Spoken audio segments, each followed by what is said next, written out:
어디서 감히 나한테 말대꾸야. 누가 뭔데? 청룡산 식당 한가운데서 은자의 뺨이 울리는 소리와 함께 자존심이 산산이 부서졌습니다. 20명이 넘는 사람들은 말리지 않았고 누군 고개를 돌렸고 그 굴욕을 기록하듯 휴대폰을 들었습니다. 아무 죄도 없는 은자는 그 자리에서 거짓말쟁이, 짝퉁 인간, 맞아도 되는 사람이 되어버렸습니다. 하지만 그 순간 아무도 몰랐습니다. 뺨 한 대가 누군가의 인생을 끝장내는 시작이 될 거라는 것을요. 사연 시작합니다. 구독과 좋아요 부탁드립니다. 어디에서 듣고 계신지 댓글로 남겨주시면 그곳에 행운이 가득하길 바라겠습니다.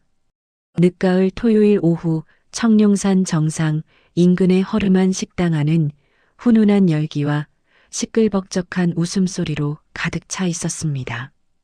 청룡 등산 클럽 회원 20명 남짓이 둘러앉아 막걸리 잔을 부딪히고 있었죠. 김이 모락모락 피어오르는 된장찌개와 파전이 테이블마다 놓여 있었고 누군가는 등산 무용담을 늘어놓고 누군가는 자식 자랑에 목청을 높이고 있었어요. 그 북적이는 자리 맨 구석 창가 쪽에 은자가 조용히 앉아 있었습니다. 62살 전직 유치원 교사였던 그녀는 수수한 노란색 등산복 차림이었어요. 화장기 없는 얼굴에 은은한 미소만 띠고 있었죠.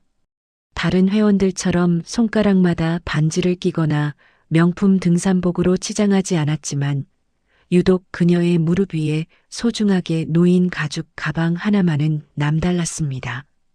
에르메스 브랜드의 한정판 가방이었어요. 은자는 가끔씩 그 가방의 부드러운 가죽을 손끝으로 쓰다듬곤 했습니다.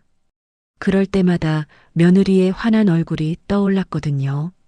지난 생일날 며느리 윤서가 두 손으로 조심스럽게 건네며 했던 말이 아직도 귓가에 맴돌았어요. 어머님, 이 가방은 제가 직접 디자인팀과 함께 색상을 골랐어요. 어머님 피부톤에 딱 맞을 것 같아서요. 앞으로 외출하실 때 꼭 들고 다니세요. 천억대 재벌가인 며느리였지만 윤서는 한 번도 시어머니를 무시하거나 거리를 둔 적이 없었습니다. 오히려 친정 어머니처럼 살뜰히 챙겼죠. 이 가방은 은자에게 단순한 명품이 아니었어요. 며느리의 사랑과 정성이 담긴 보물이었습니다. 바로 그때 테이블 건너편에서 날카로운 시선 하나가 은자의 가방을 향해 꽂혔습니다. 박혜란이었어요. 53살의 혜란은 강남의 유명 병원장 사모님으로 이 클럽에서 실세 중의 실세로 통하는 여자였습니다. 손가락마다 캐럿이 굵은 다이아몬드 반지가 번쩍였고 목에는 진주 목걸이가 세 줄이나 감겨 있었어요. 그녀가 한마디 하면 클럽 분위기가 좌우될 정도였죠. 혜란의 눈이 은자의 가방에 고정되더니 입꼬리가 비뚤어지게 올라갔어요. 그녀는 옆에 앉은 정명철 회장에게 고개를 기울이며 속삭였습니다. 회장님, 저기 서은자 씨 가방 좀 보세요. 에르메스 한정판인데 진품이면 3천만 원은 넘을걸요? 정명철. 58살의 그는 골든 게이트 건설의 대표이자 이 클럽의 회장이었습니다. 배가 불룩 나온 체형에 기름진 얼굴, 항상 거만하게 치켜든 턱이 트레이드마크인 남자였죠. 명철이 은자 쪽을 힐끗 보더니 코웃음을 쳤어요.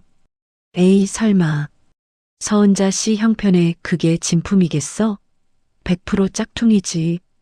두 사람의 대화는 일부러 은자에게 들리도록 큰 목소리였어요. 명철이 갑자기 목청을 높였습니다. 서은자 씨, 그 가방 어디서 난 거야? 설마 진품은 아니겠지? 식당 안의 웅성거림이 뚝 멎었습니다. 20명 남짓한 회원들의 시선이 일제히 은자에게 쏠렸어요. 이거요? 저희 며느리가 생일 선물로 준 거예요. 며느리가 혜성그룹 이사예요. 순간 식당 안이 쥐 죽은 듯 조용해졌습니다. 해성그룹이라면 천억 규모의 재벌가로 모르는 사람이 없었으니까요. 하지만 그 정적은 오래가지 않았어요. 명철이 갑자기 배를 잡고 껄껄 웃기 시작했거든요. 그 웃음소리가 어찌나 크던지 식당 유리창이 덜덜 떨리는 것 같았습니다. 뭐, 천억 재벌가 며느리? 아이고 배야. 해란도 따라서 박장대소했어요. 어머 서씨, 거짓말도 적당히 하셔야죠. 천억 재벌가 며느리를 둔 시어머니가 왜 이런 산골 식당에서 막걸리를 마시고 있겠어요? 명철이 눈물까지 닦아가며 말했습니다. 그걸 누가 믿어? 차라리 내가 빌 게이츠 사위라고 하면 믿겠다. 회원들 사이에서 낄낄거리는 웃음이 터져 나왔어요. 은자는 20명이 넘는 사람들에게 둘러싸여 비웃음을 당하고 있었습니다. 얼굴이 화끈거렸어요. 귀까지 빨갛게 달아올랐죠. 바로 그때 혜란이 자리에서 일어났습니다. 그녀의 손에는 아직 펄펄 끓고 있는 된장찌개 뚝배기가 들려 있었어요. 국물 표면에서 뽀글뽀글 거품이 일고 있었죠. 혜란은 능청스러운 미소를 지으며 은자 쪽으로 천천히 걸어왔습니다. 어머 서씨, 찌개가 식기 전에 좀 더 드셔야죠. 제가 갖다 드릴게요. 은자가 고개를 들어 혜란을 바라보는 바로 그 순간이었어요. 혜란의 손이 휘청했습니다. 철퍼덕 펄펄 끓던 된장찌개가 은자의 무릎 위로 쏟아졌어요. 정확히는 은자가 그토록 소중히 안고 있던 그 가방 위로요. 갈색 국물이 연한 베이지색 가죽 위로 흘러내렸습니다. 두부 조각과 호박 건더기가 가방 표면에 질척하게 늘러붙었어요. 아! 은자가 비명을 질렀습니다. 며느리가 정성껏 골라준 선물. 세상에 단 하나뿐인 한정판. 그 소중한 가방이 순식간에 엉망이 되어버렸어요. 혜란은 손으로 입을 가리며 과장되게 놀란 척했습니다. 하지만 그 입꼬리는 분명히 올라가 있었어요. 어머나 미안해요. 손이 미끄러졌네. 그런데 서씨, 짝퉁이라도 그렇게 아까워하지 마세요. 어차피 찌개 냄새 배면 못 쓰는 거잖아요. 은자의 눈에서 눈물이 뚝뚝 떨어졌습니다. 가방이 아까워서가 아니었어요.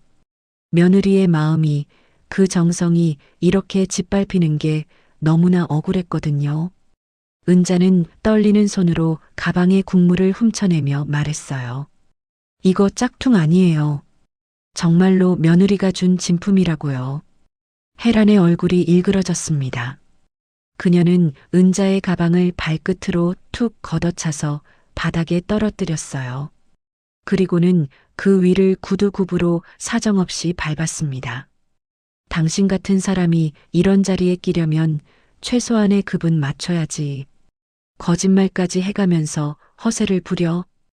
은자가 찌개에 젖은 가방을 떨리는 손으로 집어들고 일어섰습니다.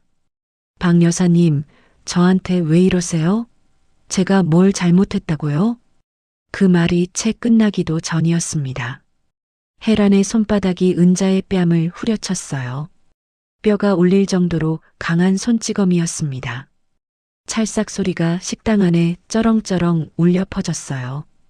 은자는 충격에 휘청거리다가 그대로 바닥에 주저앉았습니다. 어디서 감히 나한테 말대꾸야. 내가 뭔데. 은자는 뺨을 감싼 채 바닥에 쓰러져 있었어요. 뺨이 불에 댄 것처럼 화끈거렸습니다. 20명이 넘는 사람들이 지켜보는 앞에서 그녀는 아무런 이유도 없이 맞았어요. 회원들은 아무도 나서지 않았습니다. 누군가는 못 본 척 고개를 숙였고 누군가는 슬쩍 휴대폰을 꺼내 촬영했어요. 바로 그때였습니다. 식당 밖에서 묵직한 엔진 소리가 들려왔어요. 검은색 고급 세단이 비포장 주차장에 먼지를 일으키며 멈춰 섰습니다. 산골 식당과는 전혀 어울리지 않는 위용이었죠. 차 문이 열렸습니다. 검은색 정장을 말끔하게 차려입은 여자가 내렸어요. 36살의 윤서였습니다. 혜성그룹의 미래 자산운용의 투자 전략 이사. 바로 은자의 며느리였죠. 사실 윤서는 오늘 시어머니를 깜짝 픽업하러 온 것이었어요. 등산 뒤풀이가 끝날 시간에 맞춰 도착해서 시어머니를 직접 모시고 가려고 했죠. 그런데 식당 안으로 들어서는 순간 윤서의 얼굴이 돌처럼 굳어버렸습니다. 바닥에 쓰러진 시어머니가 보였거든요. 뺨이 벌겋게 부어오른 채 찌개에 젖은 가방을 끌어안고 훌쩍이고 있는 모습이요. 자신이 직접 선물한 그 가방이 형체를 알아볼 수 없을 정도로 망가져 있었어요. 윤서의 눈빛이 순간 얼음장처럼 차가워졌습니다.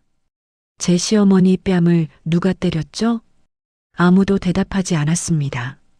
아무도 대답하지 않네요. 명철이 코웃음을 쳤어요.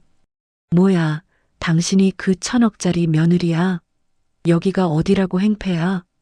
윤서는 대답 없이 시어머니에게 다가가 무릎을 꿇었습니다. 부어오른 뺨을 조심스럽게 어루만졌어요. 어머님, 괜찮으세요? 윤서야, 괜찮아. 내가 왜 여기까지? 윤서는 천천히 일어서며 명철을 똑바로 바라보았어요. 정명철 회장님이시죠? 골든 게이트 건설 대표. 그리고 박혜란 사모님. 혜란의 안색이 창백해졌습니다. 이 여자가 대체 뭘 알고 있는 걸까요? 오늘 이 자리에서 무슨 일이 있었는지 저는 이미 다 알고 있습니다. 제 시어머니에게 한 짓의 대가가 얼마나 무거운지 곧 깨닫게 되실 겁니다. 명철이 벌떡 일어나 소리쳤습니다. 젊은 것이 어디서 협박이야? 당신이 뭔데? 윤서는 문 앞에서 걸음을 멈추고 고개만 살짝 돌려 명철을 바라보았어요. 입꼬리가 살짝 올라갔지만 그 미소는 전혀 따뜻하지 않았습니다. 제가 누군지는 곧 아시게 될 거예요. 회장님. 검은 세단이 먼지를 일으키며 떠났습니다. 명철은 코웃음을 쳤지만 혜란의 얼굴은 좀처럼 펴지지 않았어요. 방금 그 여자의 눈빛이 자꾸 머릿속에서 맴돌았거든요. 그날 저녁 청룡산에는 유난히 차가운 바람이 불었습니다. 마치 곧 몰아칠 폭풍의 전조처럼요. 검은 세단이 밤거리를 달리는 동안 윤서는 한마디도 하지 않았습니다. 운전대를 잡은 손에 힘이 들어가 핏줄이 붉어져 나왔어요.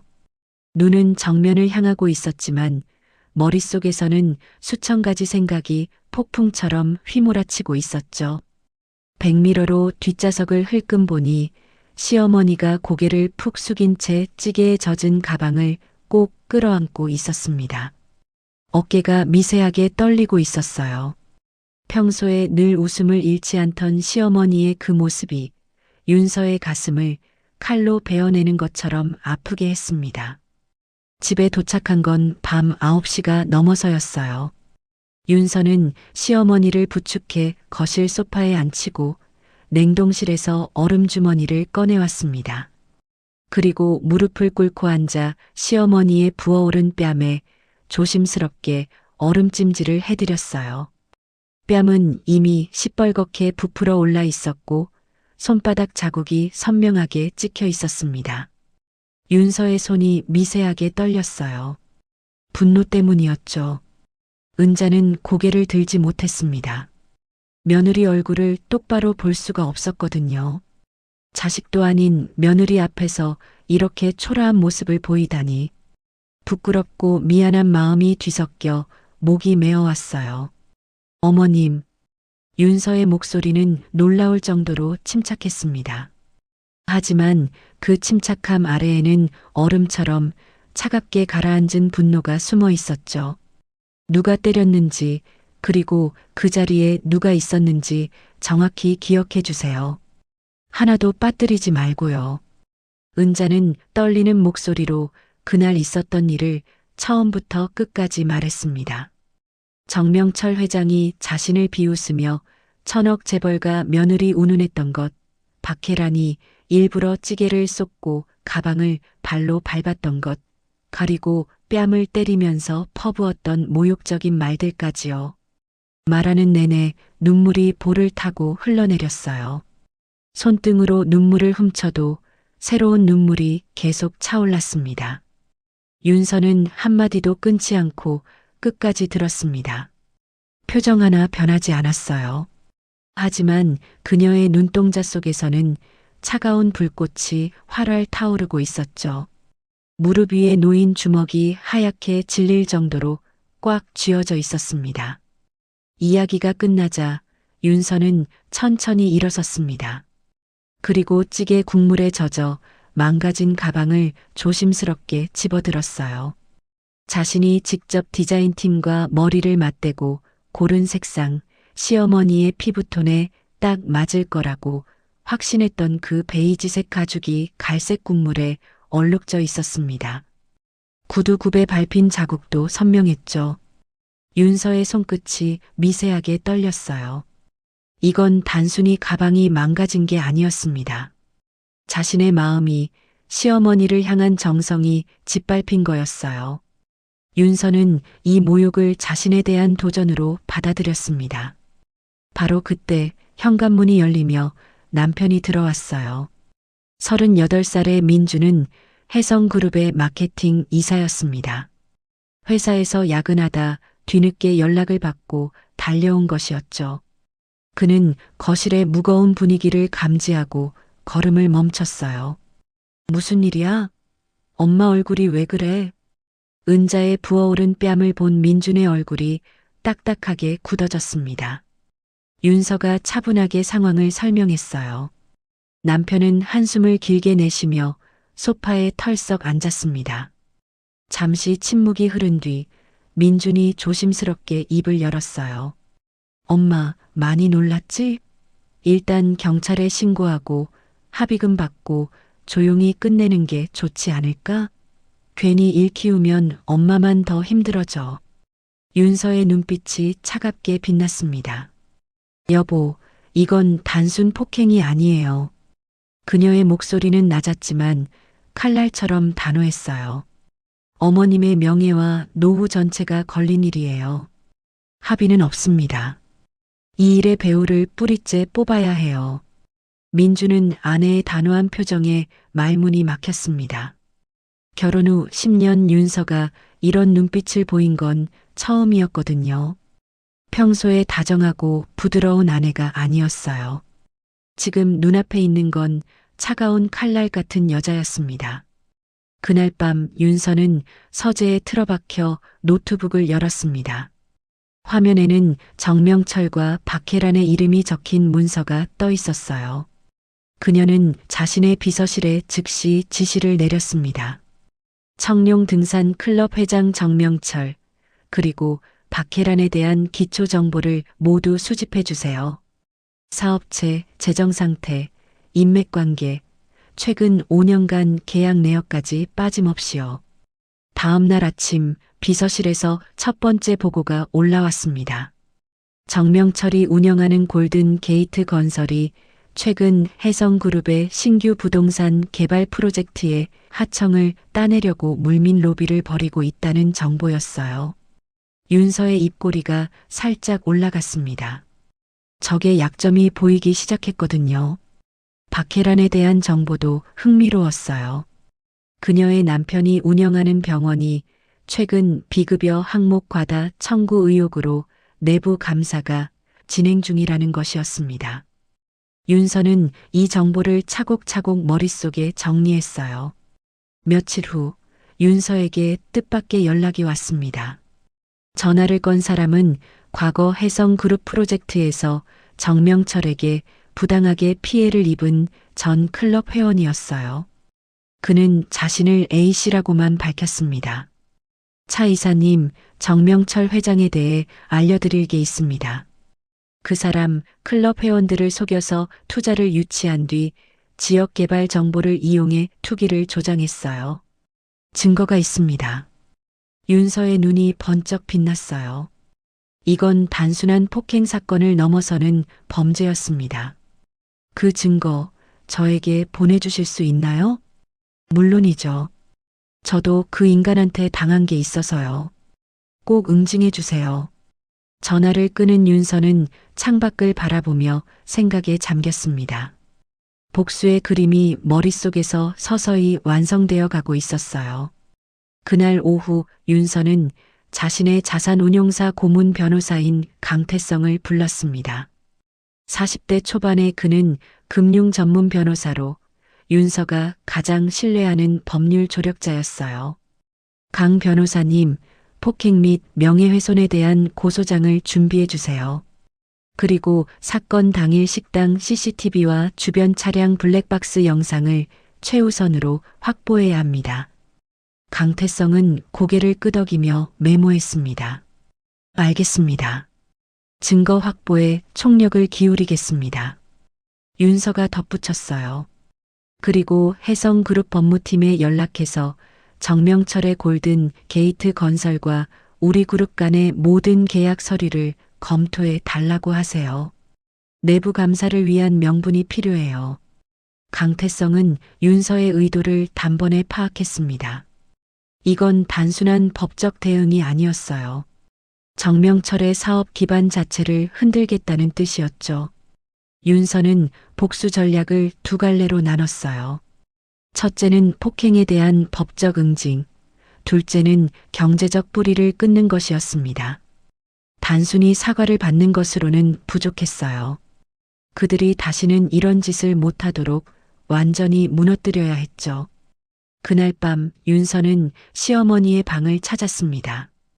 은자는 침대에 앉아 멍하니 창밖을 바라보고 있었어요. 며칠째 제대로 잠을 못 자는 것 같았습니다. 눈 밑에 그늘이 짙게 내려앉아 있었어요. 윤서가 시어머니 옆에 조용히 앉았습니다. 어머님, 은자가 천천히 고개를 돌렸어요. 아직도 뺨에는 멍자국이 남아 있었습니다. 윤서야, 그냥 잊어버리자. 나 때문에 내가 힘들어지는 건 싫어. 윤서는 시어머니의 손을 두 손으로 꼭 잡았습니다. 어머님, 저는 어머님을 때리고 모욕한 사람들을 절대 용서할 수 없어요. 그들이 한 짓의 대가가 얼마나 무거운지 반드시 깨닫게 할 거예요. 윤서의 목소리는 부드러웠지만 그 안에는 흔들림 없는 의지가 담겨 있었어요. 어머님은 아무 잘못도 안 하셨어요. 잘못한 건 그 사람들이에요. 제가 반드시 어머님의 명예를 되찾아 드릴게요. 걱정 마세요. 은자의 눈에서 눈물이 흘러내렸습니다. 이번에는 슬픔의 눈물이 아니었어요. 이렇게 자신을 위해 나서주는 며느리가 있다는 게 고맙고 또 미안했거든요. 윤서는 시어머니를 가만히 안아드렸습니다. 그리고 속으로 다짐했어요. 기다려라, 정명철. 박혜란. 내가 가진 모든 것을 동원해서 너희의 인생을 개털로 만들어주겠어. 그 밤 윤서의 서재에서는 새벽까지 불이 꺼지지 않았습니다. 노트북 화면에는 빼곡한 문서들이 띄워져 있었고 윤서의 손가락은 쉬지 않고 키보드 위를 움직였어요. 복수의 설계도가 한 장 한 장 완성되어 가고 있었습니다. 사건이 있은 지 일주일이 지났습니다. 겉으로 보기에 아무 일도 없는 것처럼 보였어요. 하지만 수면 아래에서는 거대한 물결이 일고 있었습니다.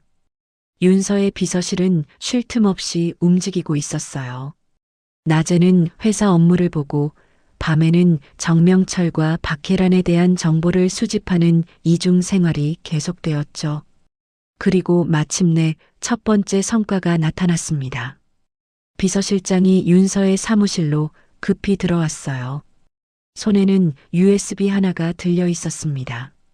이사님, 식당 CCTV 원본 영상과 주변 차량 블랙박스 영상을 모두 확보했습니다. 윤서가 USB를 받아들고 노트북에 꽂았어요. 화면에 뜬 영상 속에는 박혜란이 시어머니의 뺨을 후려치는 장면이 선명하게 찍혀 있었습니다. 윤서의 눈이 차갑게 빛났어요. 이제 증거가 확보된 거였죠.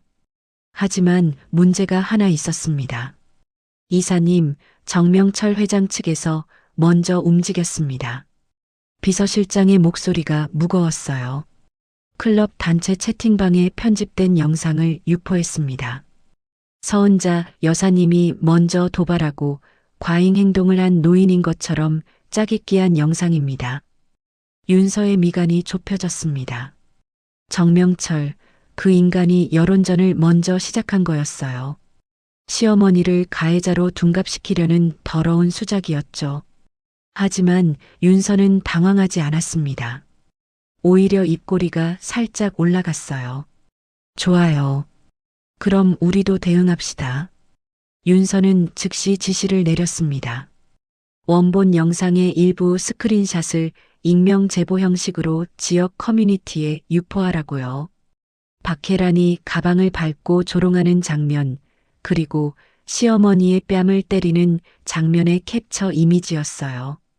진실은 결국 드러나게 되어 있었습니다. 며칠 뒤 지역 커뮤니티는 발칵 뒤집어졌어요. 익명으로 퍼진 스크린샷을 본 사람들이 분노하기 시작했거든요. 정명철이 퍼뜨린 편집 영상과 달리 원본 캡처에는 진실이 담겨 있었습니다. 댓글창은 박혜란을 규탄하는 글로 가득 찼어요. 청룡 등산 클럽 내부에서도 동요가 시작되었습니다. 회원들 사이에서 수군거림이 퍼졌어요. 카페 게시판에는 의혹을 제기하는 글이 하나둘 올라오기 시작했죠. 정 회장이랑 박 여사가 뭔가 숨기는 거 아냐? 원본 영상이 있다는데 우리가 속은 거 아닐까? 윤서의 여론전이 효과를 발휘하고 있었습니다. 같은 시각 윤서에게 또 다른 보고가 올라왔어요. A씨가 제공한 자료를 분석한 결과였습니다. 정명철이 클럽 회원들에게 거짓 개발 호재를 이용해 청룡산 인근 토지 지분 투자를 유도했다는 정황이 확인되었어요. 피해자만 해도 10명이 넘었고 피해 금액은 수십억 원에 달했습니다. 더 충격적인 건 그 다음이었어요. 정명철이 구청 도시계획과장 황인태와 긴밀하게 유착되어 있었다는 녹취 파일이 함께 들어 있었거든요. 황인태가 해당 지역의 생태공원 지정 해제 정보를 미리 빼돌려 정명철에게 넘겼다는 내용이었습니다. 이건 명백한 뇌물수수와 미공개 정보 유출이었어요. 윤서는 입술을 깨물었습니다. 정명철은 단순한 허세쟁이가 아니었어요. 공무원과 손을 잡고 조직적으로 사기를 친 범죄자였던 겁니다. 바로 그때 윤서의 휴대폰에 긴급 메시지가 도착했어요. 혜성그룹 보안팀에서 온 것이었습니다. 이사님, 긴급 보고 드립니다. 외부에서 저희 그룹 계열사 내부 전산망에 접근하려는 시도가 감지되었습니다. 추적 결과 접근 시도의 출처는 테크노링크 IT라는 회사입니다. 윤서의 눈이 번쩍 빛났어요. 테크노링크 IT. 그 회사의 대표는 정우진이었습니다. 바로 정명철 회장의 아들이었죠. 윤서는 즉시 보안팀에 추가 조사를 지시했어요. 그리고 몇 시간 뒤 충격적인 보고가 올라왔습니다. 정우진이 접근하려던 데이터는 혜성그룹의 미래형 스마트시티 프로젝트 핵심 설계 기술이었어요. 수년간 연구개발에 투자한 그룹의 미래 먹거리였죠. 이건 단순한 해킹 시도가 아니었습니다. 명백한 산업 스파이 행위였어요. 추가 조사 결과 더 놀라운 사실이 밝혀졌습니다. 테크노링크 IT는 사실상 골든 게이트 건설의 비자금 통로 역할을 하고 있었어요. 정명철이 부동산 투기로 번 검은 돈을 세탁하는 창구였던 겁니다. 아버지와 아들이 한 통속이었던 거죠. 윤서는 의자 등받이에 깊숙이 기대며 생각에 잠겼습니다. 정명철 일가는 생각보다 훨씬 더 깊은 수렁에 빠져 있었어요. 시어머니를 때린 것도 분노스럽지만 이제는 그것을 넘어서는 더 큰 범죄가 드러나고 있었습니다. 복수의 규모가 달라져야 했어요. 윤서는 강태성 변호사를 다시 불렀습니다. 강 변호사님, 계획을 수정해야 할 것 같습니다. 윤서의 목소리는 낮지만 단호했어요. 단순한 법적 응징으로는 부족해요.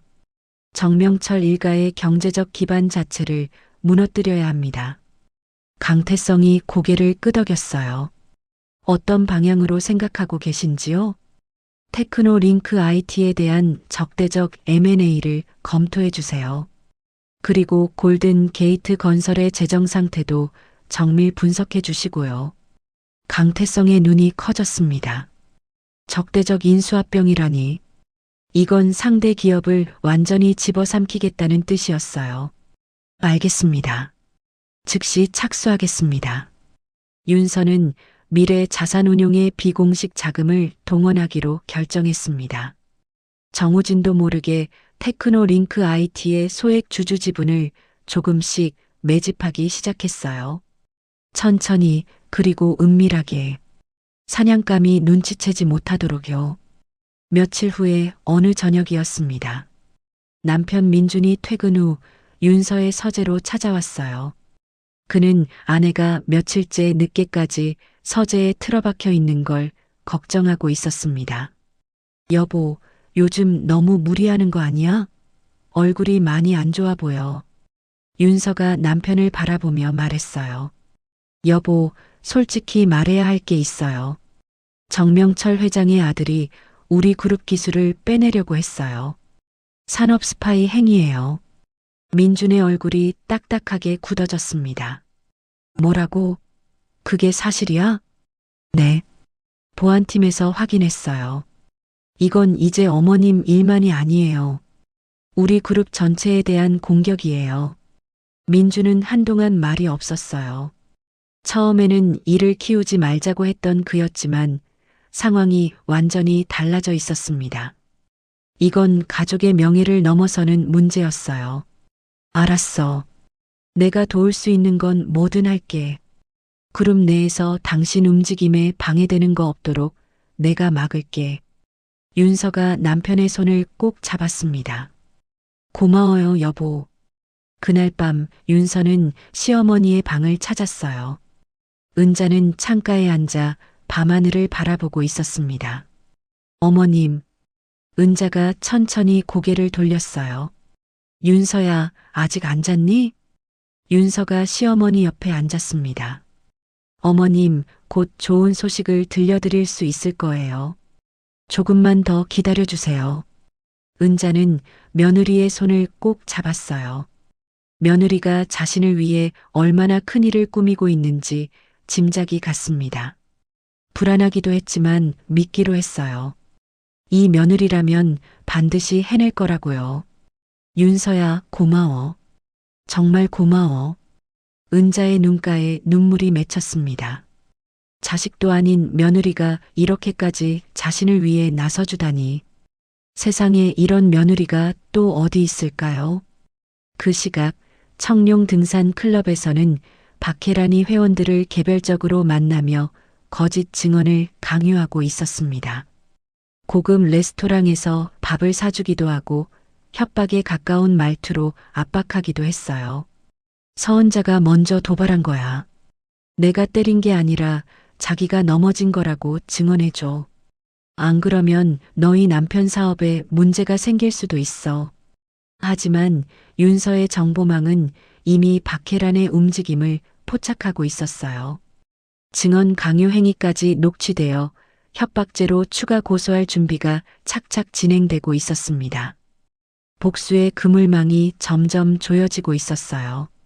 정명철과 박혜란은 아직 모르고 있었지만 그들의 발밑에서 땅이 꺼지고 있었습니다. 윤서가 던진 그물망 안에서 그들은 이미 꼼짝없이 갇혀 있었어요. 다만 그 사실을 모를 뿐이었죠.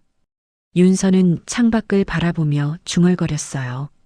천억의 힘이 뭔지 보여줄게. 그녀의 눈빛은 밤하늘의 별보다 더 차갑게 빛나고 있었습니다.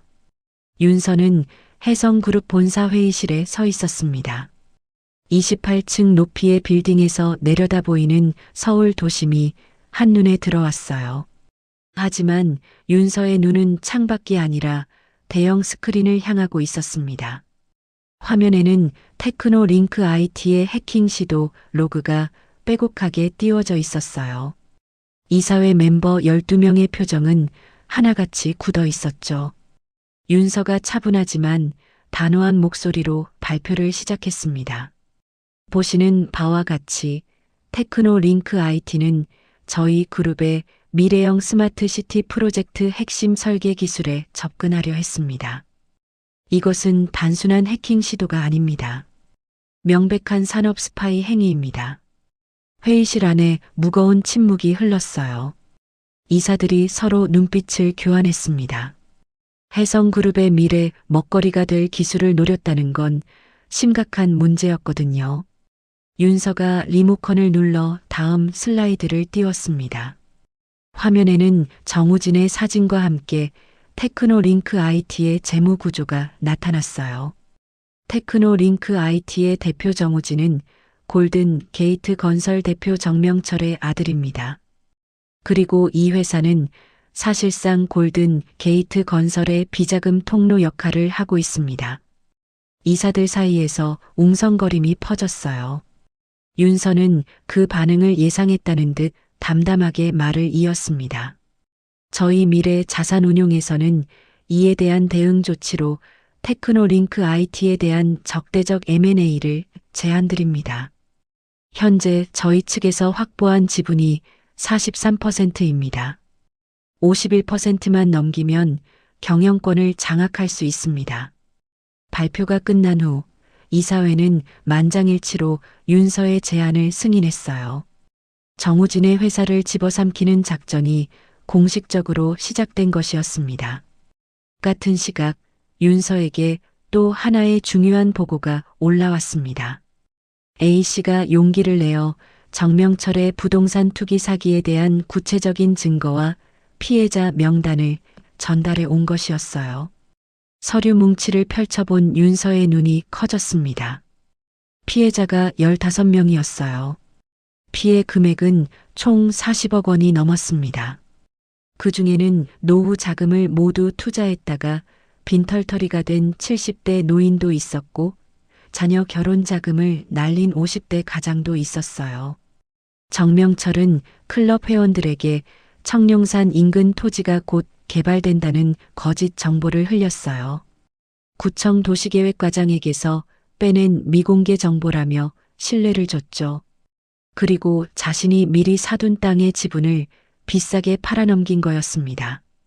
개발은 당연히 이루어지지 않았고 회원들은 쓸모없는 땅만 떠안게 되었어요. 더 충격적인 건 황인태 구청 도시계획과장과의 유착 증거였어요. 황인태가 정명철과 만찬을 즐기는 사진, 골프를 치는 사진, 그리고 결정적으로 생태공원 지정 해제 정보를 미리 알려주는 통화 녹취록까지 있었습니다.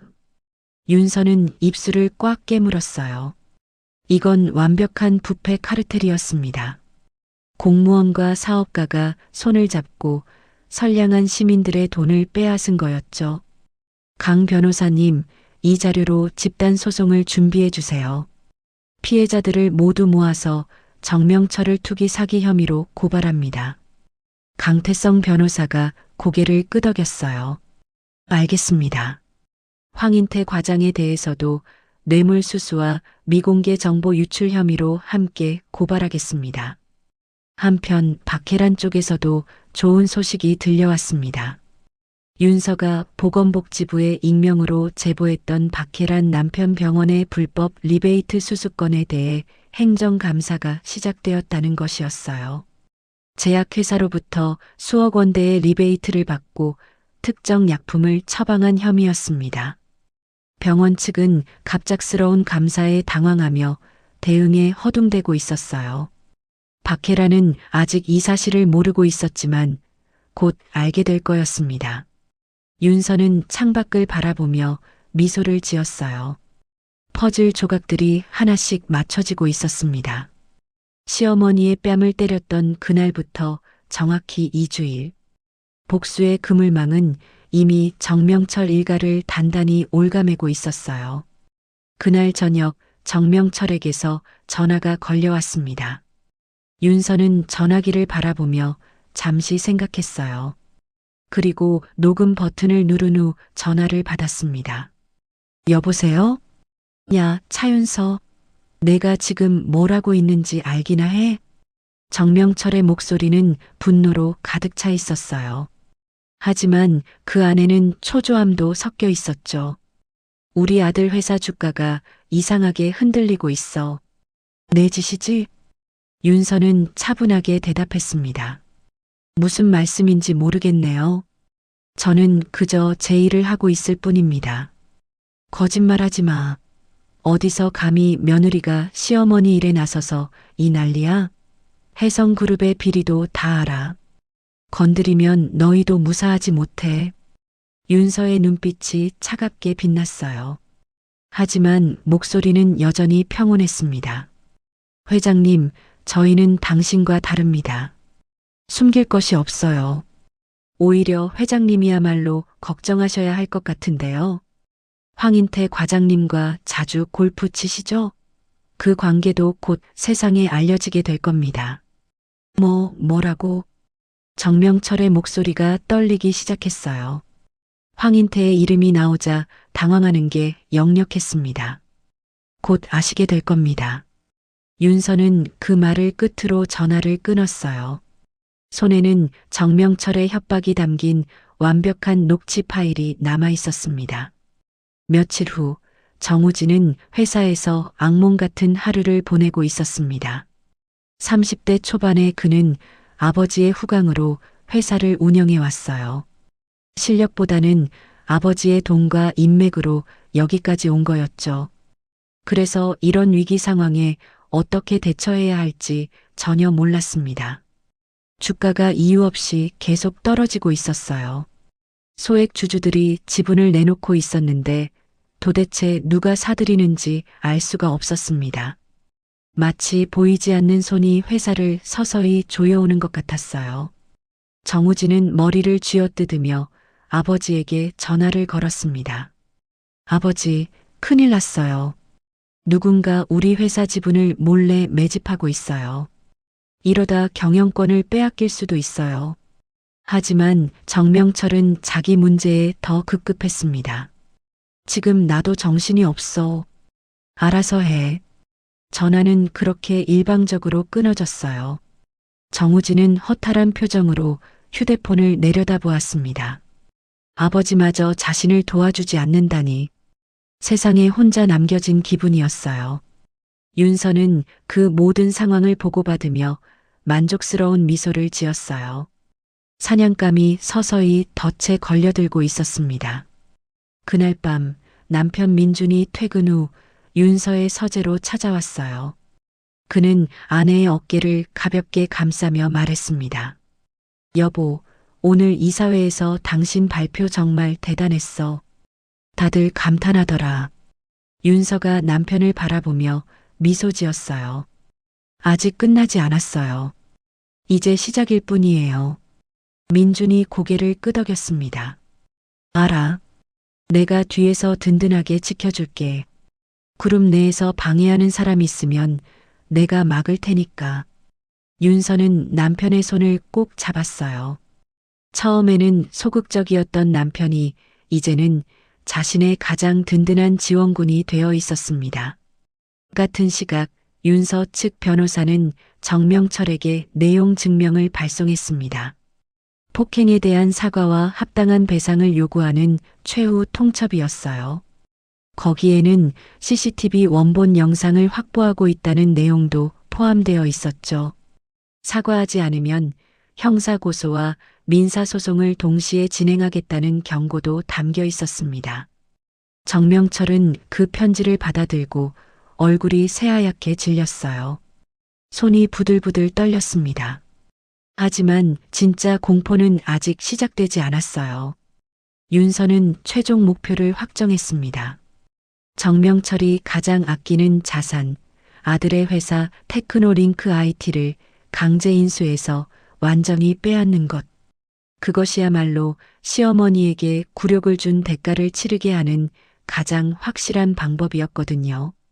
단순히 돈을 빼앗는 게 아니었어요. 정명철이 평생 공들여 키운 아들의 회사, 자신의 비자금 통로이자 노후 대책이었던 그 회사를 송두리째 뺏는 것. 그보다 더한 굴욕이 어디 있겠어요. 윤서는 서재 창밖으로 보이는 밤하늘을 바라보며 중얼거렸습니다. 정명철 회장, 당신이 가장 아끼는 걸 빼앗아 갈 거예요. 우리 어머님한테 한 짓 평생 후회하게 해드리겠습니다. 복수의 칼날이 서서히 정명철의 목을 겨누기 시작했습니다. 그리고 그 칼날은 점점 더 날카롭게 벼려지고 있었어요. 사건이 있은 지 정확히 3주가 흘렀습니다. 윤서는 자신의 사무실에서 한 장의 초대장을 바라보고 있었어요. 금박으로 새겨진 글자가 형광등 아래서 반짝였습니다. 건전한 지역 동호회 문화 확립 포럼. 윤서가 직접 기획한 행사의 초대장이었죠. 이 포럼은 단순한 행사가 아니었어요. 정명철과 박혜란을 공개적으로 무너뜨릴 무대였습니다. 윤서는 미래 자산운용 투자 전략 이사라는 자신의 직책과 해성그룹 재단의 이름을 활용해서 포럼을 기획했어요. 명분은 완벽했죠. 동호회 내 갑질과 경제범죄를 예방하자는 취지니까요. 겉으로 보기에는 그저 공익적인 행사일 뿐이었습니다. 초청 명단에는 지역 언론사 기자들, 경찰 관계자, 구청 감사팀이 포함되어 있었습니다. 카메라 앞에서 모든 것이 폭로될 예정이었어요. 그리고 가장 중요한 손님들도요. 바로 정명철과 박혜란이었습니다. 윤서는 일부러 그들을 대표적인 동호회 관계자로 초청했습니다. 청룡 등산 클럽의 회장과 실세라는 명목으로요. 정명철이 이 초대를 거절할 리 없었어요. 자신에게 유리한 여론을 형성할 기회라고 착각할 테니까요. 예상대로였습니다. 정명철에게서 참석 확인 연락이 왔어요. 그는 측근에게 이렇게 말했다고 합니다. 이번 기회에 그 건방진 며느리를 공개적으로 망신 줄 거야. 우리 클럽 회원들 앞에서 내가 얼마나 존경받는 사람인지 보여주지. 윤서는 그 소식을 전해 듣고 피식 웃었어요. 정명철은 자신이 도살장으로 걸어 들어가고 있다는 걸 전혀 모르고 있었습니다. 며칠 후 윤서는 시어머니의 방을 찾았어요. 은자는 창가에 앉아 뜨개질을 하고 있었습니다. 사건 이후로 집 밖을 거의 나가지 않았어요. 사람들 시선이 무서웠거든요. 지역 커뮤니티에 퍼진 소문 때문에 마트에만 가도 수군거리는 소리가 들렸습니다. 어머님, 윤서가 조심스럽게 다가가 시어머니 옆에 앉았어요. 부탁드릴 게 있어요. 포럼에 직접 참석해서 증언해 주실 수 있으세요? 은자의 손이 멈췄습니다. 뜨개질 바늘이 가만히 공중에 떠 있었어요. 그녀의 얼굴에 두려움이 스쳤습니다. 윤서야, 나는 그 많은 사람들 앞에서 말하는 게 목소리가 떨렸어요. 뺨을 맞던 그날의 기억이 아직도 생생했거든요. 20명이 넘는 사람들 앞에서 당한 굴욕. 그 트라우마가 은자를 옥죄고 있었습니다. 윤서가 시어머니의 손을 꼭 잡았어요. 어머님, 저도 무서우실 거라는 거 알아요. 하지만 이번엔 다릅니다. 제가 옆에 있을 거예요. 어머님이 직접 말씀하시면 그 어떤 증거보다 강력해요. 어머님의 목소리로 직접 진실을 말해주세요. 은자는 한참 동안 아무 말도 하지 못했어요. 며느리의 간절한 눈빛이 마음을 흔들었습니다. 이 며느리가 자신을 위해 얼마나 많은 일을 해왔는지 알고 있었거든요. 잠들지 못하고 서재에서 밤을 새우던 며느리. 자신의 명예를 되찾기 위해 모든 것을 걸고 있는 며느리. 은자는 천천히 고개를 끄덕였습니다. 알았어, 윤서야. 내가 해볼게. 더 이상 숨어 있기만 할 수는 없잖아. 윤서의 눈가에 눈물이 맺혔어요. 시어머니를 꼭 안아드렸습니다.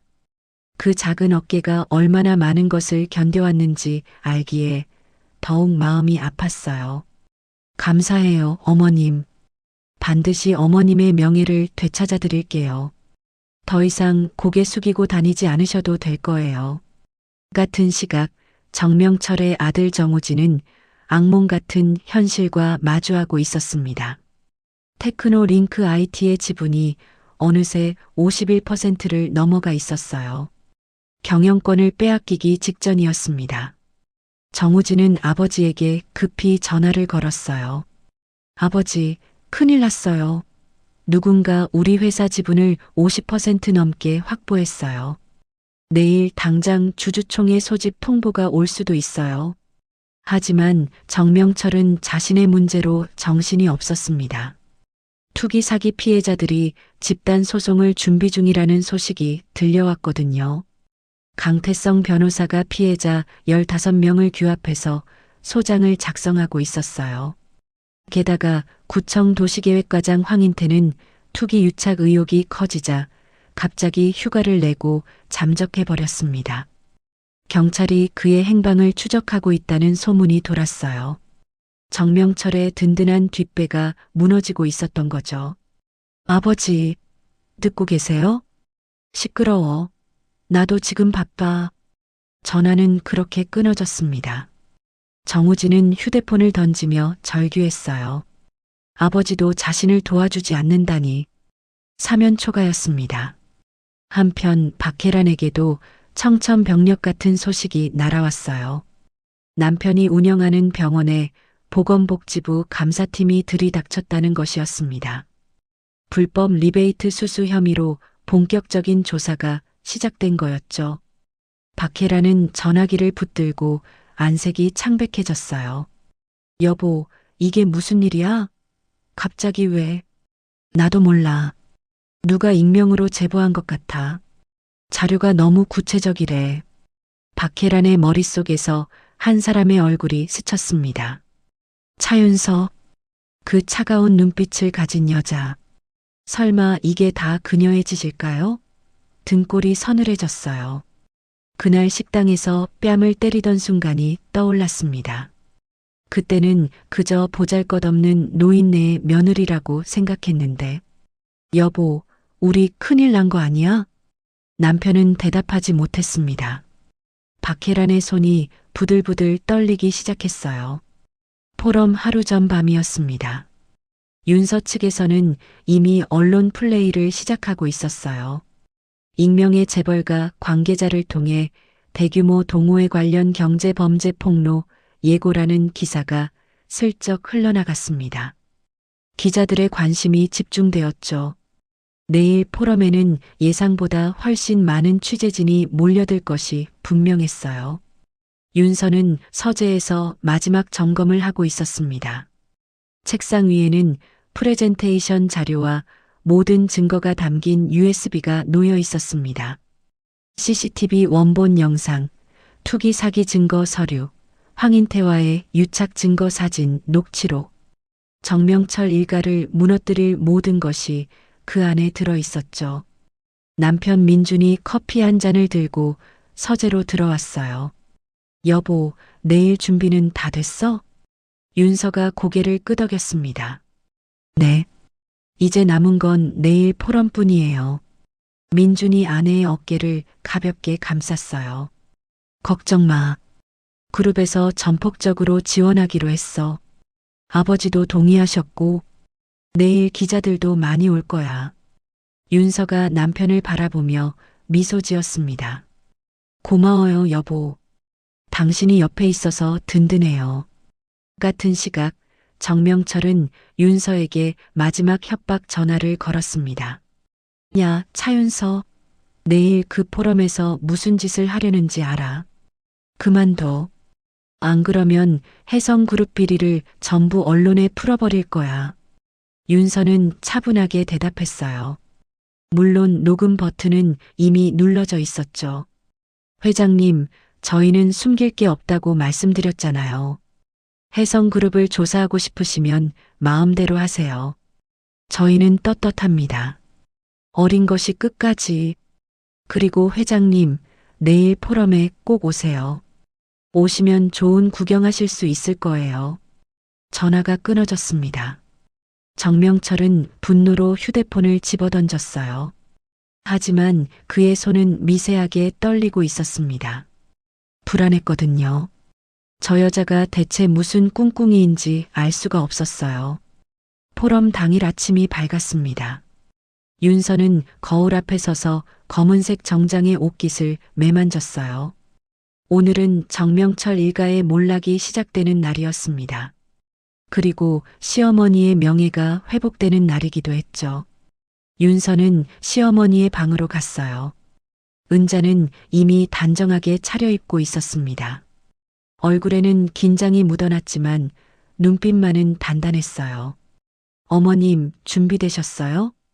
은자가 천천히 고개를 끄덕였습니다. 응. 오늘 저 사람들의 인생을 끝내러 가는 거지? 윤서가 시어머니의 손을 꼭 잡았어요. 네, 어머님. 오늘 어머님의 명예를 되찾고 나쁜 사람들의 인생을 완전히 끝내러 갑니다. 검은 세단이 집을 출발했습니다. 차 안에는 무거운 침묵이 흘렀지만 두 여자의 눈빛은 그 어느 때보다 강렬하게 빛나고 있었어요.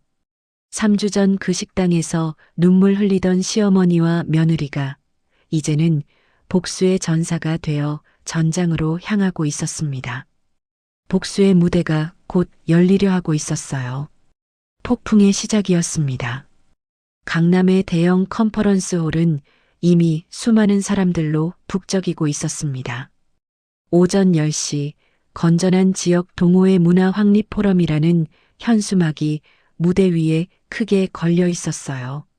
언론사 카메라가 곳곳에 설치되어 있었고 기자들은 노트북을 펼쳐놓고 취재 준비를 하고 있었죠. 예상보다 훨씬 많은 취재진이 몰려들었습니다. 어젯밤 흘러나간 경제범죄 폭로 예고 기사 때문이었어요. 회의실 안에는 묘한 긴장감이 감돌았습니다. 무언가 큰일이 터질 것 같은 예감이 공기 중에 퍼져 있었죠. 정명철과 박혜라는 맨 앞줄 한가운데 자리를 잡았어요. 정명철은 양복깃을 매만지며 주변을 둘러보았습니다. 입꼬리가 올라가 있었어요. 오늘 이 자리에서 자신이 얼마나 존경받는 인물인지 보여줄 생각이었거든요. 오늘 저 건방진 며느리 코를 납작하게 해줄 거야. 혜란이 맞장구 쳤습니다. 그래요, 회장님. 우리가 뭘 잘못했다고. 오히려 저쪽이 사과해야지. 두 사람은 여전히 상황을 오판하고 있었어요. 자신들이 사냥감이라는 걸 전혀 모르고 있었죠. 바로 그때 회의실 뒷문이 조용히 열렸습니다. 은자가 며느리 윤서의 부축을 받으며 들어왔어요. 단정한 회색 투피스를 입은 은자의 얼굴에는 긴장이 역력했습니다. 심장이 쿵쿵 뛰었어요. 하지만 눈빛만은 흔들리지 않았습니다. 3주 전 그 식당에서 바닥에 쓰러져 울던 모습과는 완전히 달랐죠. 오늘은 피해자가 아니라 증인으로 서는 날이었어요. 기자들의 시선이 일제히 두 사람에게 쏠렸습니다. 누군가 속삭였어요. 저분이 폭행 피해자라던데. 은자는 뒷자리에 조용히 앉았습니다. 윤서가 시어머니의 손을 꼭 잡아주었어요. 어머님, 괜찮으세요? 응, 괜찮아. 은자의 목소리는 작았지만 단단했습니다. 잠시 후 윤서가 연단에 올랐어요. 미래 자산운용 투자 전략 이사라는 직책과 함께 그녀의 이름이 스크린에 떴습니다. 윤서는 마이크를 잡고 차분하게 인사했어요. 안녕하십니까? 오늘 이 자리에 참석해 주신 모든 분들께 감사드립니다. 정명철이 그 모습을 보며 코웃음을 쳤습니다. 그리고 손을 들어 발언권을 요청했어요. 잠깐만요. 제가 한 말씀 드려도 될까요? 윤서가 고개를 끄덕였습니다. 네, 말씀하세요. 정명철이 자리에서 일어났어요. 자신만만한 표정이었습니다. 최근 우리 청룡 등산 클럽에 불미스러운 일이 있었습니다. 일부 노인들의 과도한 행동 때문에 클럽 이미지가 훼손되었는데요. 그의 시선이 은자를 향했어요. 은자의 어깨가 움찔했습니다. 정명철은 능글맞은 미소를 지으며 말을 이었죠. 이런 분들 때문에 건전한 동호회 문화가. 잠시 발언을 중단해 주십시오. 윤서의 차가운 목소리가 정명철의 말을 잘랐습니다. 회의실이 순간 조용해졌어요. 지금부터 포럼의 핵심 주제인 동호회 내 경제 범죄와 권력 남용에 대해 이야기하겠습니다. 윤서가 리모컨을 눌렀어요. 스크린에 영상이 떴습니다. CCTV 화면이었어요. 박혜란이 은자의 가방을 발로 밟으며 조롱하는 장면이 선명하게 재생되었습니다. 소리까지 또렷하게 들렸어요. 짝퉁이라도 그렇게 아까워하지 마세요. 그 말이 회의실 전체에 울려 퍼졌습니다. 회의실 안에 충격의 탄성이 터져 나왔어요. 저건 조작이에요. 혜란이 얼굴이 새하얗게 질린 채 소리쳤습니다. 하지만 윤서는 표정 하나 바꾸지 않았어요. 이 가방의 시리얼 넘버와 구매 기록입니다. 정품 인증서도 함께 공개합니다. 스크린에 증거 서류가 차례로 떴어요. 기자들의 카메라 플래시가 쉴 새 없이 터졌습니다.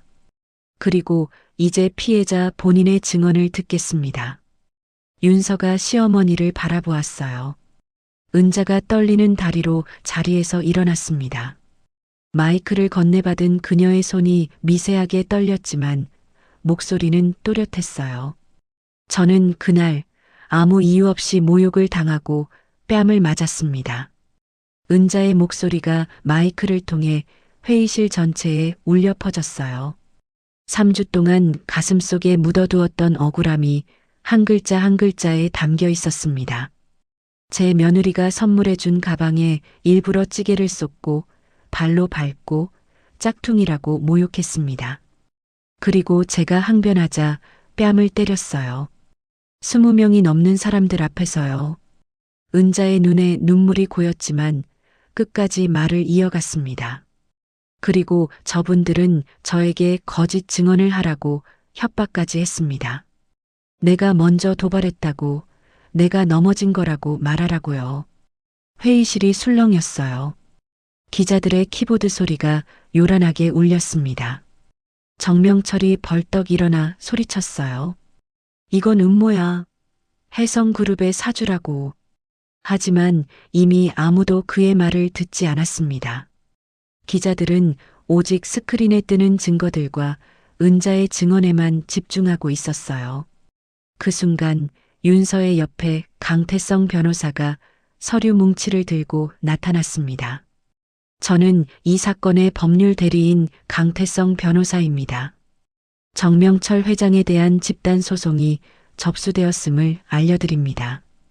피해자는 15명, 피해액은 40억 원이 넘습니다. 회의실이 다시 한번 크게 술렁였어요. 정명철의 얼굴이 새하얗게 질렸습니다. 윤서의 입꼬리가 살짝 올라갔어요. 이제 시작이었습니다. 다음 폭로를 예고하는 윤서의 차가운 미소와 정명철의 무너지는 표정이 교차했어요. 폭풍은 이제 막 시작되었을 뿐이었습니다. 그리고 더 큰 폭로가 곧 이어질 예정이었어요. 회의실의 웅성거림이 채 가라앉기도 전에 윤서가 다시 마이크를 잡았습니다. 지금부터 두 번째 안건으로 넘어가겠습니다. 윤서의 목소리는 여전히 차분했어요. 하지만 그 차분함 속에는 날카로운 칼날이 숨겨져 있었죠. 그녀가 리모컨을 눌렀습니다. 스크린에 새로운 화면이 떴어요. 테크노 링크 IT라는 회사명과 함께 정우진의 사진이 나타났습니다. 회의실 안의 시선이 일제히 스크린으로 향했어요. 테크노 링크 IT 대표 정우진, 정명철 회장의 아들입니다. 윤서가 말을 이었어요. 이 회사는 최근 저희 혜성그룹의 내부 서버에 불법적으로 접근하려 했습니다. 스크린에 해킹 시도 로그가 떴습니다. 날짜와 시간, 접속 IP 주소까지 빼곡하게 적혀 있었어요. 기자들의 카메라 플래시가 미친 듯이 터졌습니다. 접근하려던 데이터는 저희 해성그룹의 미래형 스마트시티 프로젝트 핵심 설계 기술입니다. 이것은 단순한 해킹이 아닙니다. 윤서의 눈이 정명철을 똑바로 바라보았어요. 명백한 산업 스파이 행위입니다. 회의실이 술렁였습니다. 기자들의 키보드 소리가 폭풍처럼 울렸어요. 정명철의 얼굴이 새하얗게 질렸습니다. 아들 회사까지 끌어들일 줄은 몰랐던 거죠. 그리고 저희 미래 자산운용은 이에 대한 대응 조치를 취했습니다. 윤서의 입꼬리가 살짝 올라갔어요. 정우진 대표의 테크노링크 IT 지분 51% 이상을 확보했음을 공식적으로 밝힙니다. 순간 정명철이 벌떡 자리에서 일어났습니다. 말도 안 돼. 내 아들 회사는 건드리지 마. 그의 목소리는 절규에 가까웠어요. 얼굴은 분노로 시뻘겋게 달아올랐고 몸은 부들부들 떨리고 있었습니다.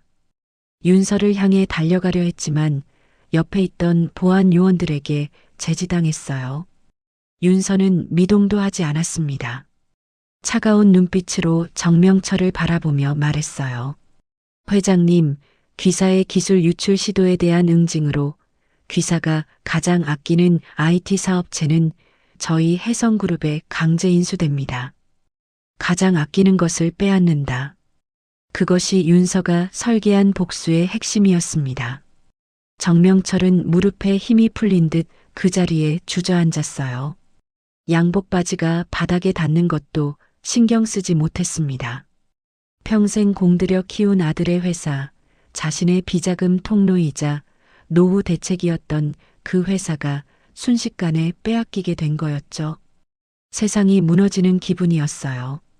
옆에 앉아있던 박혜란이 정명철의 팔을 잡아당겼습니다. 회장님, 정신 차려요. 뭐라고 말 좀 해봐요. 하지만 정명철은 대답하지 못했어요. 입술만 파르르 떨릴 뿐이었습니다. 이건 음모야. 이건. 정명철의 목소리는 점점 작아졌습니다. 3주 전 그 식당에서 은자를 비웃으며 큰 소리치던 그 모습은 온데간데 없었어요. 지금 그는 그저 늙고 초라한 범죄자에 불과했습니다. 하지만 폭로는 거기서 끝나지 않았습니다. 강태성 변호사가 연단 옆으로 나섰어요. 경찰청 사이버 수사대에 정우진 대표에 대한 고발장을 접수했습니다. 그리고 검찰에는 정명철 회장에 대한 투기 사기 고발장을 즉시 제출했습니다. 회의실이 또다시 크게 술렁였어요. 기자들이 앞다퉈 질문을 던졌지만 윤서는 손을 들어 제지했습니다. 아직 끝나지 않았습니다. 윤서가 휴대폰을 꺼내 들었어요. 방금 속보가 들어왔습니다. 그녀의 목소리에 모두의 시선이 집중되었어요. 박혜란 여사의 남편이 운영하는 병원에 보건복지부 급습 감사팀이 도착했다고 합니다. 불법 리베이트 수수 혐의입니다. 박혜란의 얼굴이 백지장처럼 하얘졌습니다. 아침까지만 해도 자신만만하게 앞자리에 앉아있던 그녀였어요. 오늘 윤서를 망신 줄 거라며 큰 소리쳤던 그녀가 지금은 공포에 질려 부들부들 떨고 있었습니다. 그녀는 휴대폰을 꺼내 남편에게 전화를 걸었지만 연결되지 않았어요. 신호음만 계속 울렸습니다. 손이 심하게 떨려서 휴대폰을 떨어뜨릴 뻔했죠. 병원이 감사를 받고 있다면 남편도 이미 조사를 받고 있을지 몰랐어요. 그리고 또 하나. 윤서가 말을 이었습니다. 구청 도시계획과장 황인태가 잠적 중이던 장소에서 오늘 아침 긴급 체포되었습니다. 미공개 정보 유출 및 뇌물수수 혐의입니다. 회의실이 벌집을 쑤셔놓은 듯 시끄러워졌어요. 정명철의 모든 인맥이, 모든 뒷배가 동시에 무너져 내리고 있었습니다. 윤서는 천천히 연단을 내려왔어요. 그리고 정명철 앞에 섰습니다. 눈높이를 맞추기 위해 살짝 허리를 숙였죠. 이 순간을 위해 3주를 준비해 왔어요. 정명철 회장님. 윤서의 목소리는 낮았지만 회의실 구석구석까지 또렷하게 울렸습니다. 당신의 가족과 사업은 당신의 탐욕과 오만함으로 인해 무너졌습니다. 정명철은 고개를 들어 윤서를 바라보았어요. 그의 눈에는 분노도 허세도 남아있지 않았습니다. 오직 공포와 절망뿐이었죠. 그 모든 시작은 바로 제 시어머니에게 행한 폭행과 모욕이었습니다. 기억하세요. 당신이 때린 건 그냥 평범한 노인이 아니었어요. 천억 재벌가 며느리의 어머니였습니다. 윤서가 몸을 일으켜 시어머니에게 다가갔습니다. 은자는 자리에서 일어나 며느리의 손을 꼭 잡았어요. 눈에서 눈물이 흘러내렸지만 이번에는 기쁨의 눈물이었습니다. 어머님, 이제 끝났어요. 명예를 되찾으셨습니다. 은자는 말없이 며느리를 꼭 안았어요. 3주 동안 가슴에 묻어두었던 억울함이, 분노가, 슬픔이 모두 눈물과 함께 흘러내렸습니다. 그 식당에서 뺨을 맞고 바닥에 쓰러졌던 순간이 떠올랐어요. 아무도 자신을 도와주지 않았던 그 순간. 하지만 지금은 달랐습니다. 며느리가 자신의 명예를 되찾아 주었어요. 고맙다, 윤서야. 정말 고마워. 은자의 목소리는 눈물에 젖어 있었지만 그 어느 때보다 밝았습니다. 기자들은 이 감동적인 장면을 놓치지 않았어요. 카메라 플래시가 쏟아졌고 내일 신문 헤드라인은 이미 정해진 것이나 다름없었습니다. 재벌가 며느리의 정의 구현 아니면 천억 며느리의 통쾌한 복수라는 제목이 붙을 거였죠. 정명철과 박혜라는 경찰에 의해 포럼장에서 분리되어 나갔습니다. 정명철은 고개를 푹 숙인 채 끌려갔고 박혜라는 울부짖으며 저항했지만 소용없었어요. 3주 전 은자의 뺨을 후려치던 그 손이 지금은 수갑이 채워질 날만 기다리고 있었습니다. 윤서는 그 뒷모습을 지켜보며 속으로 중얼거렸습니다. 우리 어머님 뺨을 때린 대가치고는 싸게 낸 거예요. 진짜 지옥은 이제부터 시작이니까요.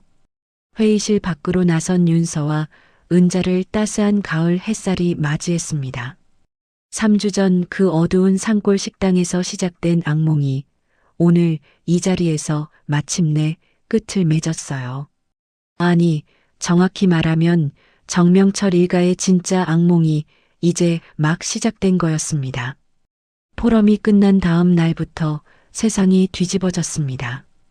인터넷 뉴스 헤드라인마다 정명철과 박혜란의 이름이 올라왔어요. 재벌가 며느리의 통쾌한 복수, 산악회 갑질 회장의 추락, 천억 며느리가 밝힌 충격 진실. 기사 제목만 봐도 여론이 어느 쪽으로 흘러가는지 알 수 있었죠. 댓글창은 정명철 일가를 규탄하는 글로 가득 찼습니다. 그리고 은자에 대한 동정과 지지의 목소리가 쏟아졌어요. 어머니 뻘되는 분을 왜 때려요? 저런 인간들은 감옥에 가야 해요. 천억 며느리 멋있다. 시어머니 복수 제대로 해주네요. 은자는 집에서 뉴스를 보며 눈물을 흘렸습니다. 3주 전만 해도 자신을 손가락질하던 세상이 이제는 자신의 편이 되어주고 있었거든요. 법적 절차도 빠르게 진행되었습니다. 검찰은 정명철을 부동산 투기 사기, 뇌물공여, 폭행 교사 혐의로 구속 기소했어요. 피해자 15명의 진술과 황인태와의 유착 증거가 결정적이었죠. 구속영장이 발부되던 날 정명철은 수갑을 찬 채 기자들 앞에 섰습니다. 불과 한 달 전만 해도 청룡 등산 클럽에서 왕처럼 군림하던 그가 이제는 고개도 제대로 들지 못하고 있었어요. 정명철은 구치소로 끌려가면서도 이건 음모야라고 외쳤지만 아무도 귀 기울이지 않았습니다. 그의 허세는 이미 끝이 났거든요. 정우진도 마찬가지였어요. 산업기술 유출 및 해킹 혐의로 구속되었습니다. 테크노 링크 IT는 해성그룹에 완전히 인수된 뒤 해체 절차를 밟게 되었죠. 정명철이 평생 공들여 키운 아들의 회사가 한순간에 사라져버린 거였어요. 박혜란의 상황은 더 비참했습니다. 재물손괴, 명예훼손, 폭행 혐의로 고소당한 것은 물론이고 남편 병원의 불법 리베이트 사건까지 엮이게 되었어요. 보건복지부 감사 결과 수억 원대의 리베이트 수수가 확인되었거든요. 박혜란은 구속 수사를 받게 되었고 남편의 병원은 영업 정지 처분을 받았습니다. 3주 전 은자의 뺨을 때리며 어디서 감히 나한테 말대꾸야라고 소리치던 그녀가 이제는 수갑을 찬 채 고개를 숙이고 있었어요. 황인태 구청 도시계획과장도 중징계와 함께 형사처벌이 확정되었습니다. 공무원 신분은 박탈되었고 미공개 정보 유출 및 뇌물수수 혐의로 실형을 선고받게 되었죠. 정명철의 회사 골든 게이트 건설도 무너졌습니다. 투기 사기 스캔들로 신용이 바닥났고 진행 중이던 프로젝트들이 모두 중단되었어요. 결국 부도 처리되어 법정 관리에 들어갔습니다. 정명철이 평생 쌓아 올린 모든 것이 한순간에 무너져 내린 거였어요. 청룡 등산 클럽은 사실상 해체 수순을 밟았어요. 회원들은 정명철 일가의 비리에 충격을 받았고 사건 당시 방관했던 자신들의 비열함에 대해 깊이 반성했습니다. 일부 회원들은 은자를 찾아와 고개를 숙이며 사과했어요. 서 여사님, 그때 우리가 잘못했습니다. 용서해 주세요. 은자는 그들의 손을 잡아주었습니다. 괜찮아요. 지나간 일이에요. 은자의 목소리는 담담했지만 그 안에는 더 이상 억울함이 남아있지 않았어요. 투기 사기 피해자들도 은자를 찾아왔습니다. 정명철에게 돈을 빼앗긴 사람들이었죠. 그들은 눈물을 흘리며 고마움을 전했어요. 서 여사님 덕분에 우리도 억울함을 풀 수 있게 됐습니다. 정말 감사합니다. 은자는 고개를 저었어요. 저는 아무것도 한 게 없어요. 다 우리 며느리가 한 거예요. 며칠 후 윤서는 시어머니의 방을 찾았습니다. 훼손되었던 에르메스 가방이 책상 위에 놓여 있었어요. 찌개 국물 자국은 지워졌지만 구두에 밟힌 자국은 여전히 선명했습니다. 윤서가 그 가방을 조심스럽게 들어 올렸어요. 어머님, 이 가방 어떻게 할까요? 새 걸로 바꿔드릴까요? 은자가 고개를 저었습니다. 아니, 그냥 둬. 이 가방은 버리지 않을 거야. 윤서가 의아한 표정을 지었어요. 이 가방은 나한테 정의의 증표야. 내가 날 위해 싸워준 증거잖아. 평생 간직할 거야. 윤서의 눈가가 촉촉해졌습니다. 시어머니의 손을 꼭 잡았어요. 그날 저녁 시아버지가 은자와 윤서를 불렀습니다. 시아버지는 평소 과묵한 분이었어요. 하지만 오늘은 며느리를 바라보는 눈빛이 따뜻했습니다. 윤서야, 내가 가진 재능과 힘을 정의를 위해 사용한 것은 우리 집안의 자랑이다. 잘했어. 윤서가 고개를 숙였어요. 감사합니다, 아버님. 남편 민준도 옆에서 아내의 손을 꼭 잡았습니다. 처음에는 일을 키우지 말자고 했던 그였지만 이제는 아내가 얼마나 대단한 일을 해냈는지 알고 있었어요. 은자는 가족들을 바라보며 미소 지었습니다. 3주 전만 해도 세상이 무너진 것 같았는데 지금은 이렇게 따뜻한 가족에게 둘러싸여 있었어요. 윤서가 시어머니에게 조심스럽게 말했습니다. 어머님, 클럽 회원들이 어머님께 부탁이 있대요. 새로운 모임을 만들어서 리더가 되어달라고요. 은자의 눈이 커졌어요. 나한테? 네. 어머님 같은 분이 이끌어야 건전한 모임이 될 수 있대요.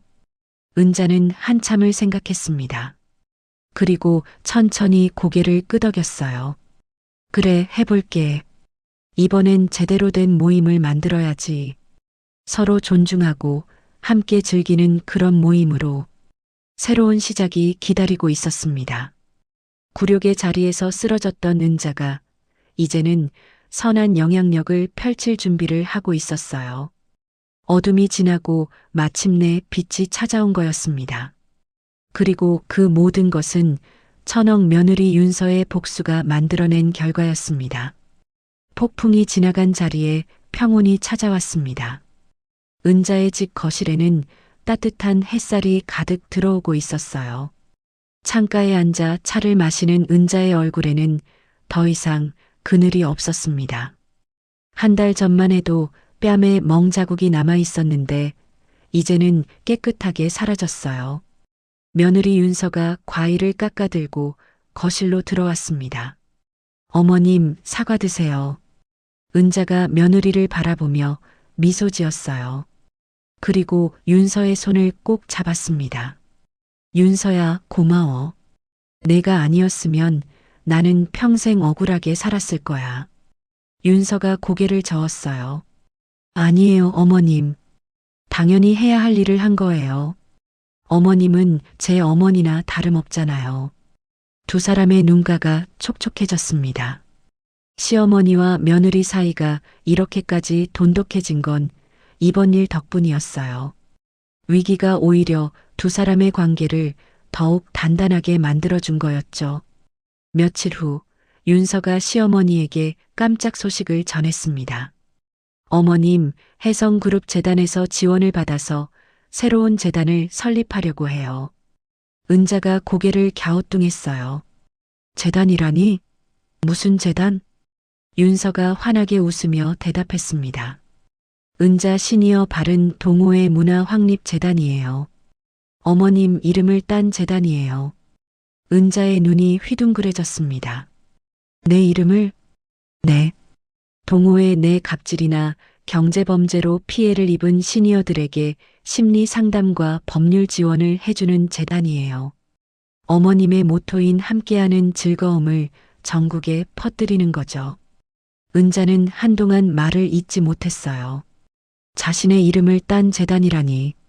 한 달 전만 해도 굴욕당하고 뺨 맞던 사람이 이제는 재단 이름에 자기 이름이 올라가게 된 거였습니다. 세상이 이렇게 바뀔 수 있다는 게 믿기지 않았어요. 윤서야, 이게 꿈이 아니지? 은자의 목소리가 떨렸습니다. 윤서가 시어머니의 손을 꼭 잡았어요. 꿈이 아니에요, 어머님. 그리고 어머님이 이 재단의 명예이사장을 맡아주셨으면 해요. 은자는 눈물을 글썽이며 고개를 끄덕였습니다. 과거의 피해자가 이제는 다른 피해자들을 돕는 선한 권력이 되는 순간이었어요. 남편 민준도 크게 변했습니다. 처음에는 이를 키우지 말자고 했던 그였어요. 하지만 아내가 얼마나 강인하고 정의로운 사람인지 이번 일을 통해 깨달았죠. 민준은 아내의 모든 활동을 적극적으로 지원하기 시작했어요. 그룹 내에서 윤서를 방해하는 사람이 있으면 직접 나서서 막아주었습니다. 여보, 당신 덕분에 우리 가족이 더 단단해진 것 같아. 고마워. 윤서가 남편의 손을 잡으며 미소 지었어요. 저야말로 고마워요. 당신이 옆에 있어서 든든했어요. 한편 청룡 등산 클럽에 선량했던 회원들이 은자를 찾아왔습니다. 그들은 새로운 모임을 만들어서 은자가 리더가 되어 달라고 간청했어요. 서 여사님 부탁드립니다. 여사님 같은 분이 이끌어야 제대로 된 모임이 될 수 있어요. 은자는 고민 끝에 수락했습니다. 청룡 별모임이라는 이름으로 새로운 등산 모임을 창설했어요. 상호 존중, 금전거래 금지라는 엄격한 회칙도 만들었죠. 은자가 기획한 첫 번째 산행은 과거 투기 사기 피해자들을 위로하는 산행이었습니다. 함께 산을 오르며 서로의 상처를 보듬어 주었어요. 정상에 올랐을 때 피해자들은 눈물을 흘렸습니다. 서 여사님 덕분에 다시 웃을 수 있게 됐어요. 은자가 그들의 손을 잡아주었어요. 우리 함께 다시 시작해요. 이제 나쁜 일은 다 끝났어요. 은자 시니어 재단은 설립 초기부터 언론의 큰 주목을 받았습니다. 천억 며느리의 시어머니가 세운 재단이라는 타이틀 덕분이기도 했지만 무엇보다 재단의 취지가 많은 시니어들의 공감을 얻었거든요. 전국에서 후원 문의가 쏟아졌고 자원봉사를 하겠다는 사람들도 줄을 이었어요. 재단의 첫 번째 사업은 전국 시니어 동호회를 대상으로 한 건전 문화 캠페인이었습니다. 은자가 직접 강연을 다니며 자신의 경험을 나눴어요. 동호회에서의 갑질과 경제범죄가 얼마나 한 사람의 인생을 망가뜨릴 수 있는지, 그리고 어떻게 극복했는지를 진솔하게 이야기했죠. 윤서가 시어머니 옆에 서서 말했어요. 어머님, 용서는 어머님 자신을 위한 것이고 책임은 사회를 위한 것이에요. 어머님은 둘 다 해내셨어요. 은자는 며느리를 꼭 안아주었습니다. 그 무렵 구속 중이던 박혜란이 은자에게 눈물로 사과하려 했습니다. 면회를 신청해 온 거였어요. 하지만 은자는 단호하게 거절했습니다. 당신의 사과는 당신의 죄를 덮을 수 없어요. 용서는 제 마음속에서 할게요. 하지만 당신이 저지른 일에 대한 책임은 법 앞에서 지셔야 해요. 은자의 목소리는 담담했지만 흔들림이 없었어요.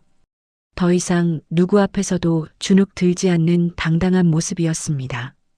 굴욕의 자리에서 시작된 이야기가 이제는 새로운 희망의 시작이 되고 있었어요. 3년이라는 시간이 흘렀습니다. 많은 것이 변했어요. 하지만 변하지 않은 것도 있었습니다. 바로 가족의 사랑이었죠. 가을 햇살이 청룡산 정상을 부드럽게 감싸고 있었어요. 65살이 된 은자는 3년 전보다 훨씬 건강하고 밝아진 모습으로 산 정상에 서 있었습니다. 그녀의 뒤로는 청룡 별모임 회원 100여 명이 함께하고 있었어요. 은자는 정상 표지석 앞에서 회원들을 바라보았습니다. 3년 전 이 산에서 굴욕을 당했던 그 자신이 지금은 100명이 넘는 사람들의 리더가 되어 있었어요. 세상이 이렇게 바뀔 수 있다는 게 아직도 신기했습니다. 여러분, 오늘도 함께 해주셔서 감사합니다. 다 같이 건강하게 올라왔네요. 회원들이 박수를 쳤어요. 이 모임에는 갑질도 허세도 금전 얘기도 없었습니다. 오직 건강과 우정, 그리고 서로에 대한 존중만 있었죠. 은자가 처음부터 원했던 그런 모임이었어요. 매주 토요일마다 함께 산을 오르고 서로의 안부를 물었습니다. 누군가 아프면 다 같이 문병을 갖고 기쁜 일이 있으면 함께 축하했어요. 은자 시니어 재단도 전국적인 규모로 성장했습니다. 매년 수백 명의 시니어들에게 법률 상담과 심리 치료를 지원하고 있었어요. 은자는 명예이사장으로서 바쁜 나날을 보내고 있었지만 그 어느 때보다 행복했습니다. 며느리 윤서도 크게 성장했어요. 3년 전 투자 전략 이사였던 그녀는 이제 미래 자산운용의 대표이사가 되어 있었습니다. 금융계의 실세로 인정받으면서도 사회 공헌에 더욱 힘쓰고 있었죠.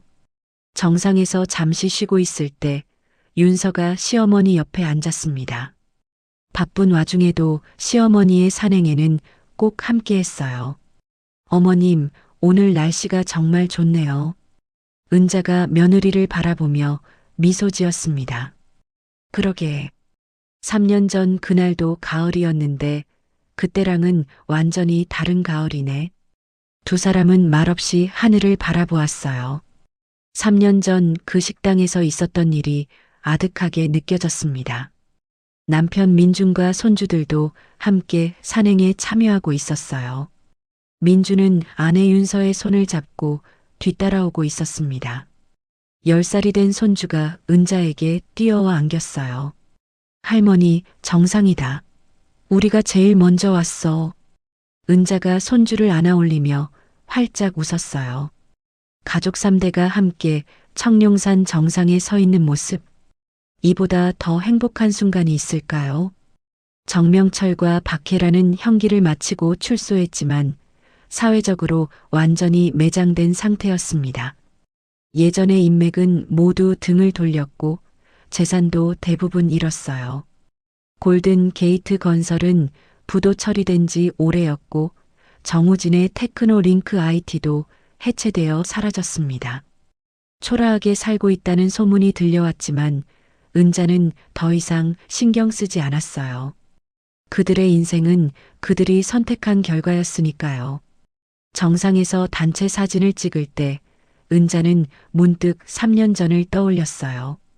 찌개에 젓고 구두에 밟혔던 그 가방. 윤서는 그 가방을 정의의 증표라며 아직도 보관하고 있었습니다. 오늘 은자가 메고 있는 건 전혀 다른 가방이었어요. 은자 시니어 재단 로고가 새겨진 건강한 등산 배낭.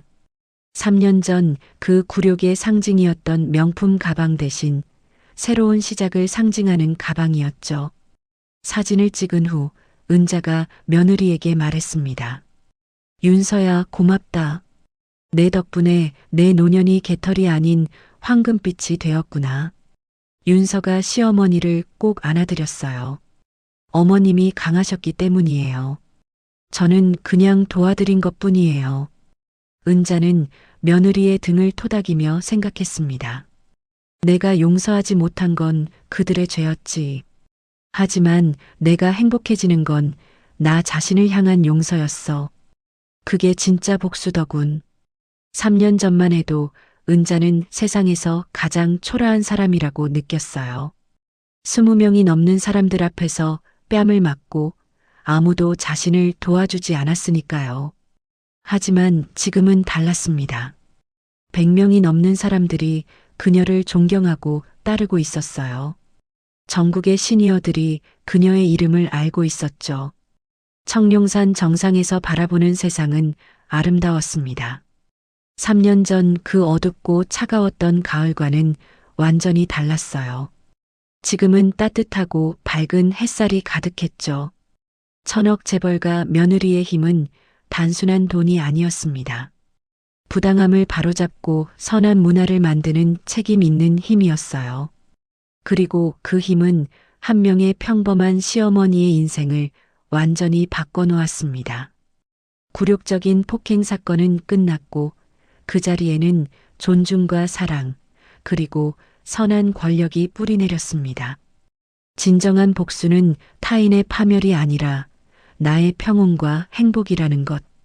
은자는 그것을 온몸으로 증명해 보였습니다. 억울한 일을 당해도 포기하지 않으면 반드시 정의가 이루어진다는 것을 보여주었으니까요. 햇살 가득한 청룡산 정상에서 은자는 환하게 웃고 있었어요. 그 미소는 그 어느 때보다 아름다웠습니다. 오늘 이야기 어떠셨나요? 여러분이라면 억울한 상황에서 참았을까요? 아니면 그 자리에서 맞섰을까요? 진짜 복수는 상대의 파멸일까요? 아니면 평온일까요? 댓글로 여러분의 이야기를 들려주세요. 함께 이야기 나누고 싶어요. 오늘의 이야기가 마음에 드셨다면 구독과 좋아요 클릭해 주시고 가까운 사람들에게 영상을 공유해 주세요. 소중한 여러분의 삶이 더 풍요로워지실 거예요. 다음 이야기도 더욱 재미있고 흥미로운 영상으로 찾아뵙겠습니다. 영상 시청해 주셔서 진심으로 감사드립니다.